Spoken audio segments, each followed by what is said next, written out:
इस चुनाव में हम सबको पूरी हिम्मत के साथ, पूरी ताकत के साथ और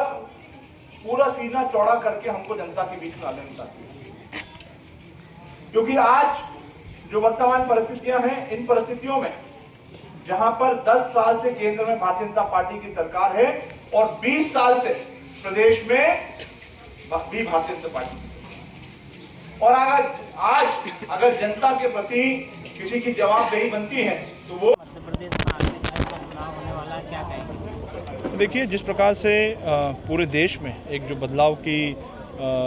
लहर है और जिस प्रकार से भारतीय जनता पार्टी के प्रति लोगों में एक आक्रोश है, उसकी वादा खिलाफी के प्रति लोगों में आक्रोश है, तो निश्चित रूप से हमें पूर्ण भरोसा है कि इस बार पूरे देश में इंडिया गठबंधन की सरकार कांग्रेस के नेतृत्व में बनेगी। आज मोदी जी ने पहली बार तेलंगाना में आरोप लगाया है कि अडानी और अंबानी ने राहुल गांधी जी को बोरे भर के पैसे दिए और शहजादे करके भी संबोधित किया, क्या कहेंगे? नहीं, एक बार वापस रिपीट करेंगे आप? मोदी जी ने तेलंगाना में आज आरोप लगाया है कि राहुल गांधी जी को अडानी और अंबानी ने सबसे ज़्यादा बोरे भर के पैसे दिए हैं। देखिए, मोदी जी तो बौखला गए हैं, वो उनको खुद को समझ में नहीं आ रहा वो क्या बोल रहे हैं और क्या कहना चाहते हैं देश की जनता को। आज जिस प्रकार से पिछले 10 वर्षों में देश की जनता ने देखा कि किस प्रकार ने आपने अपने मित्रों को पोषित करने के लिए पूरे देश की जो संपत्ति है उस संपत्ति को बेचने का काम आपने करा है, किस प्रकार से आपने एयरपोर्ट से लेकर के, पोर्ट से लेकर के तमाम देश की जो संपत्ति जो पिछले 70 साल में कांग्रेस पार्टी ने देश को समर्पित करने का काम किया था, उस पूरी संपत्ति को बेचने का काम इस सरकार ने करा है। किसानों का जो भाव था बीजेपी ने अपने मैनिफेस्टो में जारी किया था, लेकिन वो पूरा नहीं हुआ। देखिए, भारतीय जनता पार्टी हमेशा हमारे किसानों के साथ, हमारे अन्नदाताओं के साथ हमेशा धोखा करने का काम करती है और वो इस बात को अच्छी तरह से समझती है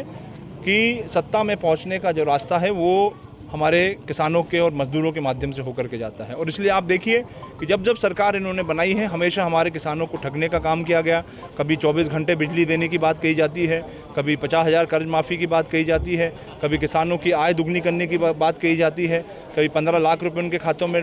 डालने की बात कही जाती है, कभी उनके बेटों को रोजगार देने की बात की जाती है। तो ऐसे तमाम वादे करके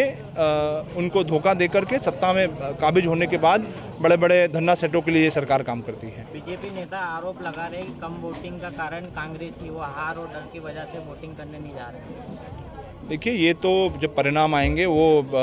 सबके सामने आएंगे, लेकिन सच्चाई ये है कि जो भारतीय जनता पार्टी का जो वोटर है वो वोटर इनकी सरकार से नाराज़ है। ये जिस प्रकार से लगातार जो लोकतंत्र की हत्या कर रहे हैं, जिस प्रकार से इंदौर में जो घटना घटी, जिस प्रकार से सूरत में जो घटना घटी, जिस प्रकार से